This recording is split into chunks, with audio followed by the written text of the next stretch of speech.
So, who were you talking to before? Anyone exciting? I was talking to my new management, actually. I'm like many people during this time, there's just like transitions. And so I just jumped on with a really wonderful team. They're John Legend's team. And so I'm very excited because they're really like steeped in activism and art. And I mean, John Legend's such a good role model. So I'm excited to learn from them. Sure. That's exciting. Yeah. Well, congrats on the new management. Thanks. Is that a bass I see in the background? That is a Fender Stratocaster in the back Oh, right there. nice. Yeah. Awesome. You play? Yeah, I play in a band called the Eiffels, kind of a dancey rock band. That's awesome. So, were you using your fancy mic in your last call, or is that for your recording vocals? I'm recording right now. Is this distracting visually here? No, looks good. Okay, cool. That's to the home studio vibe there. Okay, cool. I'm like picking up the audio from that. So, yeah. Yeah, looks good. So, MILCK, so tell us how you got into music. What are some of the first memories you have of maybe falling in love with music or knowing that it's something you wanted to do?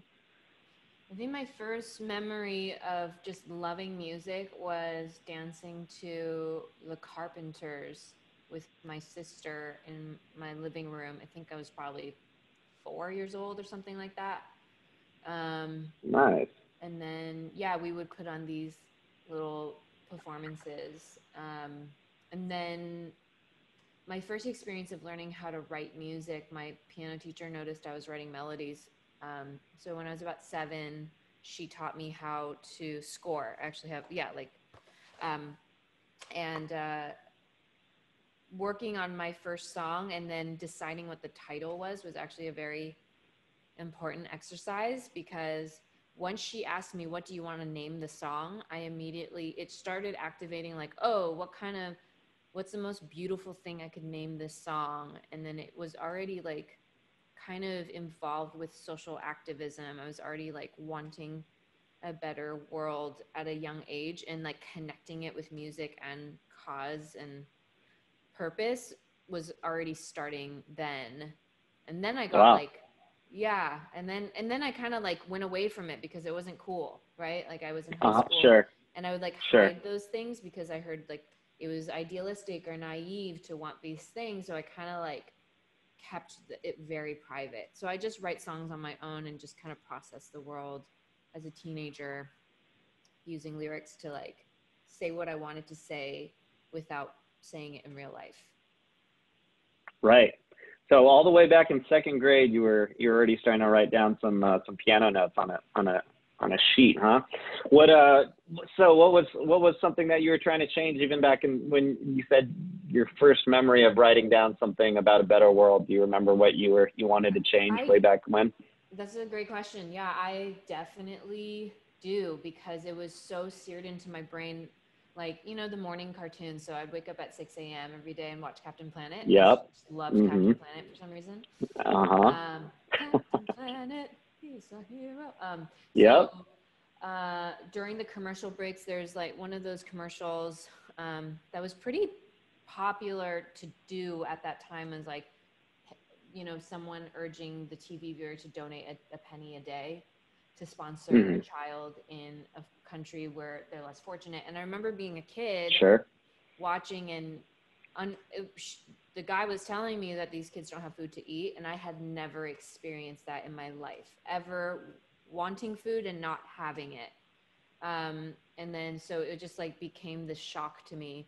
So then the title of the song that I wrote when I was younger, it's called Healthy People. I was like, oh, healthy people, if like we could all have food, you know, because I had all the snacks I wanted. I'm a snacker. Sure. So, you know, I feel like that was snack. Yeah, I feel like that was such a thing when we were growing up. You know, you would see those commercials, I feel like, more often back then. You know, those quintessential help the children commercials. I feel like, I don't know if it's just that we're less on TV and more on, you know, streaming, nowadays, so you don't see that as much. But yeah, you would see those all the time. So healthy people, and with a dash of Captain Planet in there too. Saturday morning cartoon. Always, always. I'm so glad you know about Captain Planet. For sure, definitely. I feel like it's about time for a reboot on that one. Totally. I mean, maybe they already have. Maybe, I don't know. Yeah, or maybe they should use him. I feel like some organization should at least use Captain Planet as a mascot or something. If he's just shelved somewhere, let's get him out. Yeah, yeah. We definitely need to think about our planet now. So yeah. Yeah, definitely. So you started writing music, and then you, much like a lot of things, you weren't shy about your idealism when you were a kid, and then you kind of thought it was maybe a little too idealistic once you got into high school, or you just got maybe a little shyer with proclaiming your beliefs in the hyper judgmental high school environment. But it's almost, I feel like it's almost, at this point in time, it's almost encouraged to voice your opinions nowadays, in some ways. You're so right. So, yeah, I feel like the culture's totally shifted, which is great. Sure. It just wasn't cool then, and so it was, right. Now it's almost like not cool to not talk about it, which is great. I love that. Sure. Yeah, I think it was cool to a subset of it was kind of a punk rock thing, to talk politics and all that, or maybe a little more rock and roll. Yeah. The punk rock kids. Yeah. Well, so after high school, or maybe even during high school, tell us a little bit about how you were progressing, and did you start to play live shows, or did you start getting more serious with the people you're collaborating? How did your music start to evolve from there?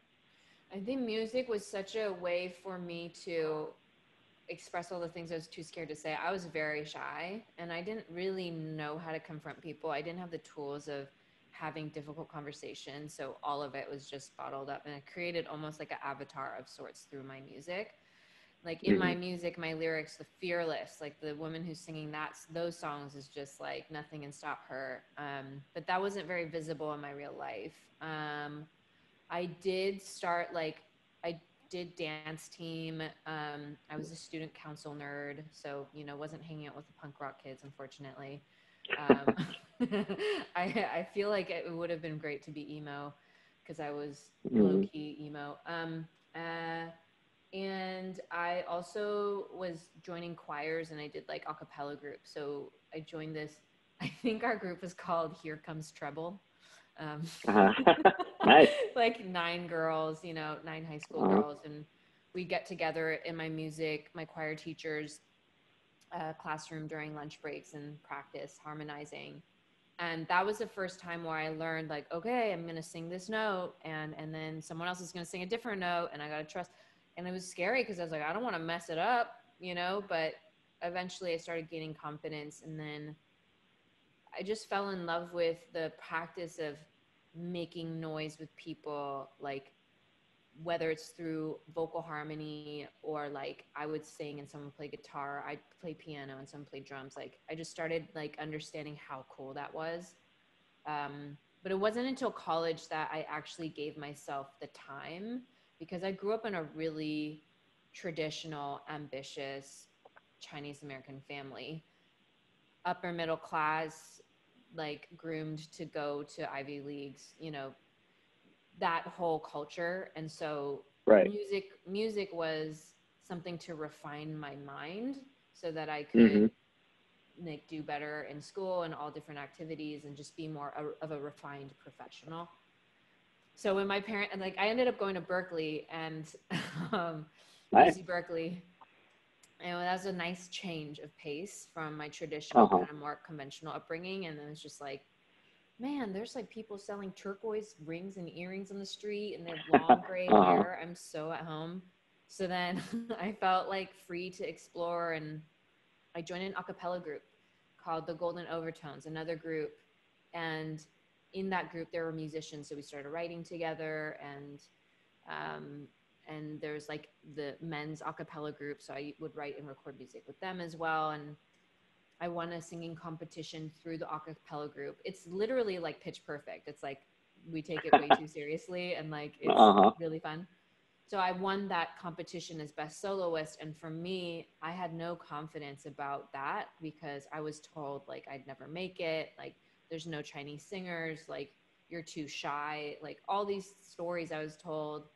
But then I got this award. I was like, oh, interesting. Maybe there's a way for me to do this. And so that's when I started like putting a band together and playing on campus gigs and stuff, you know. It was fun. It was a good times. Like, I had no idea what I was doing. And like, I teamed up with the jazz department drummer. His name is Walker Johnson, and Ian, my bass player. And we just play like random gigs on college campus. And it was fun. And people were like, you should record that. And that's how I got into recording. Once I got into the studio, I was like, wait, I could be here for 12 hours straight and not even like want to take a break. But like, if I opened my textbook for like pre-law, I'd be like immediately like 2 minutes in, I'd be falling asleep. Sure. So I knew there was something I needed to address. Like, maybe I need to do music. Sure. Yeah. When you can do something for 12 hours and not want to take a break, you might be onto something there. I think, I think Steve Jobs said something about that. If basically, if you really want to be successful, you need to love what you do, because that's how you're going to put in those long hours, because it's going to be hard to put in long hours with something you don't like. Yeah. Well said. Mm-hmm. So you start jamming in college, and you find some band members, and you're playing gigs around campus. And maybe I would say probably college, regardless of the time period, I think, you know, voicing your opinions becomes a little bit more the thing to do, if not encouraged. And sometimes I wonder, because, you know, when I was in high school, when you were in high school, you know, you were saying, you know, I don't know if it was, you were, you know, doing the student government work, but you didn't really feel comfortable voicing your opinions. But I wonder if that's still how it is, because I feel like there may be a shift there. And there's a movie that came out a few years ago. I don't know if you saw it. It was 21 Jump Street, and it was the comedy kind of spin-off. Oh, yeah, It had Jonah Hill. Yeah, it was funny. So they go undercover into the high school, and they're trying to act like how they remember high school was. So they ride in like a classic Mustang, or, you know, some gas guzzler, and they're thinking it's cool. But Dave Franco and all, like, the new high school kids are like, you know, what kind of gas mileage does that get? You know, so it's I think things are changing, you know. I think so. Yeah, that's great. I'm like, maybe the ASB student was, you know, the student government kid is cool now. Who knows? Yeah. Who knows? So what took you from, you know, playing gigs just kind of for fun, not really knowing what might come out of it, to taking you to the next level past that? You know, it was that thing of realizing that I just could keep doing music in the studio for 12 hours at a time. I just thought that was really the way to go. And I was really afraid to tell my parents, because they really wanted me to be like a doctor, and maybe a lawyer, you know? So it was like, those three choices. Yeah. Doctor, or lawyer. Yeah, exactly. And the only out-of-state school I could apply to was Harvard. They're like, okay, yeah, you can apply out of state. You can apply to Harvard. I was like, okay, so basically I'm not going out of state. But sorry, I lost my train of thought. Where were we? Yeah, you're talking about how you're going to the next level. You know, Yes. you're nervous about telling your parents that. So. Yeah.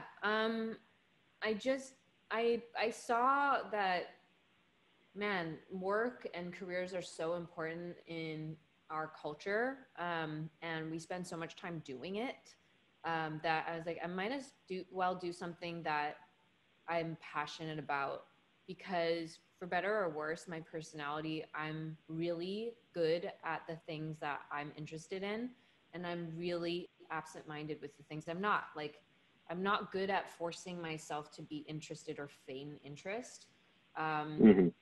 so I just kind of leaned into that, and I was like, well, maybe it's a high risk, high reward situation where it's going to be really scary. I'm going to free fall, because it felt really scary, because most people were like, oh my gosh, you need to find a job. You got to have all these things in line, and we only have this much time to get to a certain point in your life. There's just so much pressure to follow a certain timeline.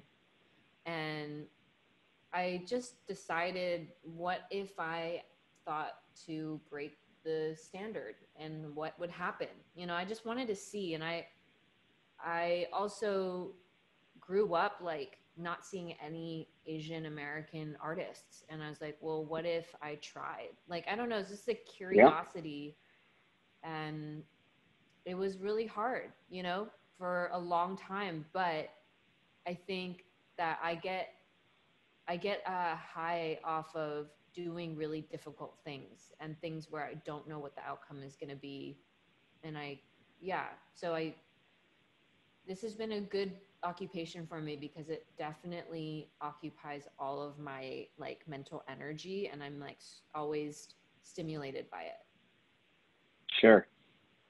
So you like mentally bungee jumping, that sort of thing. You're like an extreme sports with your mental state a little bit. Yes, exactly. That's a great mental image of my brain just taking a bungee jump. Yeah. I have skydived. I've skydiven. Either one, probably. I think, yeah, skydive. Yeah. Yeah. I've jumped out of a plane twice. That's nice. been really, I like surrendering, because I feel like there is a lot of power in just like letting go and trusting. Even though it feels really vulnerable, it's also really strong. Like, and I'm starting to find that with like, as I walk this path and I start to work with really excellent musicians or producers or writers who I've like looked up to my whole life, like most of them talk about surrendering, floating, letting go. That's a good perspective. Yeah, I've actually skydived twice myself. Oh, cool. And I did bungee jump once, and I was about to say, I think bungee jumping is scarier than skydiving, because you can see the ground. Yes. You know. And with skydiving, it's kind of more surreal. You see some clouds, and you're just kind of jumping into the clouds. But bungee jumping, you actually see the ground, and you're like, I'm gonna, throw myself against the pavement down there. But both are really fun. And yeah, I think skydiving, but I mean, obviously higher risk. And I won't share it with you, because I won't turn you off to it. But the guy who I went bungee jumping with told me some scary stories about packing chutes and everything after we went skydiving, and I was just like, wow. But luckily they have a spare. They pack 2 chutes typically, so even if one fails, they have a spare chute. So yeah, I hope so. Good. I'm glad you're here. So and we're talking. Yeah. So okay. So did you actually have the talk? Was there a little bit of was there some tension with your parents, or did they kind of say, okay, maybe we'll let you try this for a little bit and see how it goes? This is why you're a good interviewer. You're reining me in, because I totally was like, skydiving, squirrel. Yeah, I ended up calling them. I had an investment banking internship, of all things. And it was a summer internship. I was in Berkeley. I would take the bus in my suit and go and intern and be miserable when I came back. And I remember just plopping onto the bed and telling my roommate, I was like, I don't think I can do this anymore. And it was really scary. So I called my parents. I said, I think I'm going to quit my internship, and I'm just going to stay in Berkeley, and I'm going to write music. And my parents were like, did she go nuts? Like, did she have brain damage? And so, yeah, I ended up doing that. I ended up disappointing them, scaring them. But during that process, I was able to fall in love with the poetry and lyric writing. And I would just walk in the campus of Berkeley, and I would stop and write lyrics, and I would just start composing. I started recording, started playing with a band, and everything just started really gelling. And I was like, I got to do this. I got to at least try. And it's not really a choice. Because if I would, because I'm kind of like, I get anxiety and I get scared about things, but there's something in me that was like, you cannot walk away from this opportunity of your dreams. So whether I liked it or not, I made that decision. Yeah. Yeah, it's brave.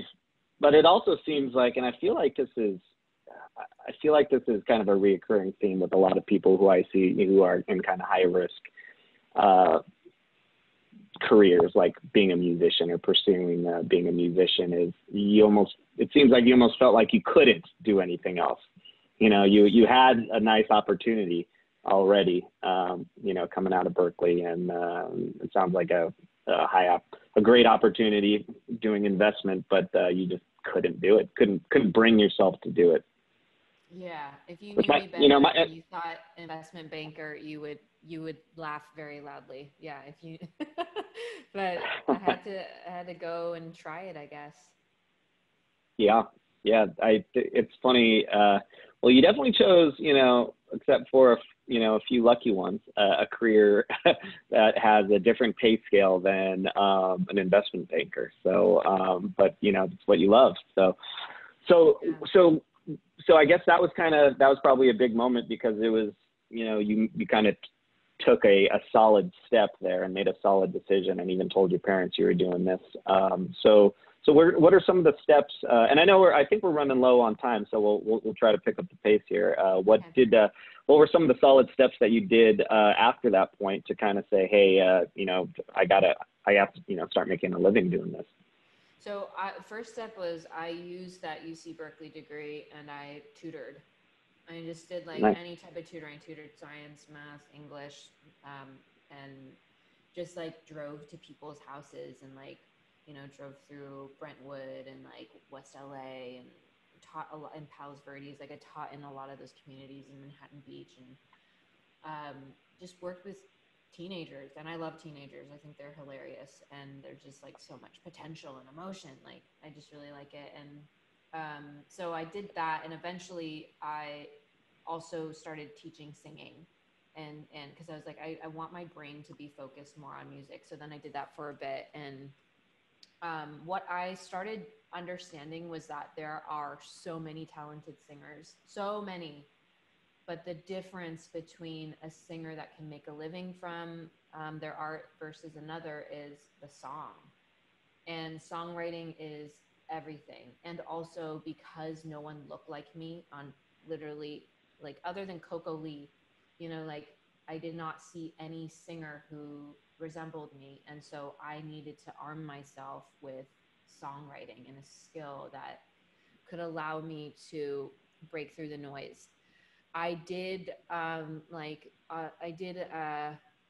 work with this management company that sent me to audition for The Voice. And the only reason why I went was because they allowed me to sing an original song. I was like, okay, so it's not just a cover song project, but that's how they got a lot of original artists who had kind of a unique sound. I went through that process, and what I understood was there is something very honorable about being an amazing cover singer or amazing singer that can sing other people's songs. But who am I? If I'm going to sing a cover by Bonnie Raitt, who am I within that DNA of Bonnie Raitt's song? And so I knew that I had to do a lot of songwriting to figure out what my voice was.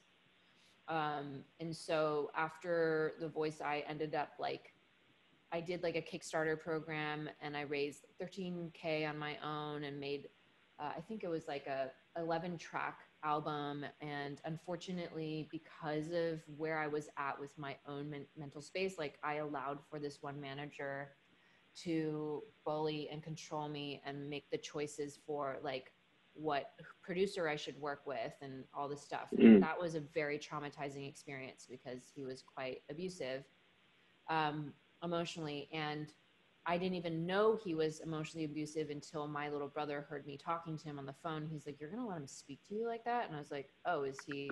I was just very laid back. I didn't understand. So when I started looking at it, I was like, oh yeah, I'm letting this person really control a lot of my decisions when I raise this money on my own. And so at that point, I was like, I'm never going to let myself do that again. And so I ended up like hating that album I made, and I released it under Connie Lim, my given name. And then I just was like, I'm not doing something right. Like, I think I'm still following people's rules and I need to break out. And I'm like still in this mindset that I need to please people. So that's when I created MILCK. MILCK is my last name backwards and my first two initials. Connie Kimberly Lim is my given name. And that's, it was like symbolically me kind of just turning myself inside out and being like, F what everyone thinks. Like, I really need to do this my way. So it was just like, and then I realized another way to make money as a struggling independent artist is to write music for film and TV. And then the way to get on more shows and opportunities is to like go and find other people who already have deals, who are signed with companies that are already pitching their songs to film and TV. Eventually I started doing that so much that I was making a living on songs on film and TV as I was building this identity. Yeah. And then that was, you know, when I created the MILCK identity, I started writing about my own traumas and my own thing. And like, and then, you know, I got dropped by management and it seemed like my artist career was over. And I was like, okay, well, maybe I'll just like score for film and TV for the rest of my life, which is cool. Like, I kind of like that. Like, you can wear your PJs and be at home and go into the studio and not brush your hair. That's great. And then I brought Quiet to the Women's March, and which is the song like as part of the MILCK project, part of my reclamation of my own voice. And I just did it in a way after my management left me. I was like, well, I have nothing to lose. And like, I'm kind of pissed off that this guy's in office. Like, I'm going to go and do this, whatever. And then it went viral. And then my whole life kind of switched. And there I was, I turned 30 years old as a Chinese woman, 30 years old. This song goes viral. And then I'm sitting in all these offices of people who have probably heard my stuff and passed on me, but the context of society changed and the songs I was writing. Yeah, it's just so crazy, you know? And did you say that was Quiet? Is that the song that you just mentioned now? Yeah. Yeah, it's amazing. You know, you can have a song and then it's right time, right place. And for those who are unfamiliar, that was when Billboard said it was their number one protest song of the year. Yeah. And, you know, it was kind of like the audio to the Me Too movement and the march and the women's marches that were happening during that time. So that's amazing. How did that feel? I remember my little brother telling me, like, you got to make something go viral. And viral felt like such a far away, distant word for like hipsters or like tech savvy kids. And so I was like, yeah, whatever. And so for that to go viral based off of something that was so deep for me was mind blowing. Because sometimes we stereotype viral things as like cat videos or like superficial things or something that's super edgy and gimmicky, but this was like just my truth, you know? So yeah, that must have felt amazing to have something that you actually were that invested into, you know, like you said, some, you know, or even, you know, a song, you know, could have just been just a fun, you know, lighthearted pop tune that was catchy. But, you know, just talking about dancing or love or something. But this was something that was, you know, obviously important enough for you to write a song about a particular moment in time. So that's amazing. And I know you just released Somebody's Beloved. That's your newest single. And did you want to talk a little bit about the inspiration for that? Yeah. As many of us have been reassessing our own places in society in the perspective of racial systemic racism, like I told you, I grew up really privileged and I have like proximity to white privilege and I can exist in certain spaces without fearing for my life. Like, of course, I've also felt very othered and I have the experience of being a woman of color, but like, I don't have to fear for my life. And so I was like, there's something that I'm not understanding fully to the depths. And so I just started doing a lot of research about our history. Why is our country the way that it is? And just like going into some of the books and following following different like Black thought leaders. And, you know, I started then researching the people who have lost their beloved. And I watched Tamika Palmer speak about Breonna Taylor, and Tamika talks about Breonna Taylor being like able to walk when she was 9 months old. She was just always ahead of her time. She's a work of art and she loved her. And like that, the lyrics just poured out of me when I heard her speak, and like, just like crying and writing all this down. And I didn't know how to process any of like, I was like, I'm not going to center my voice right now, am I? And like, so I was really afraid to write this song.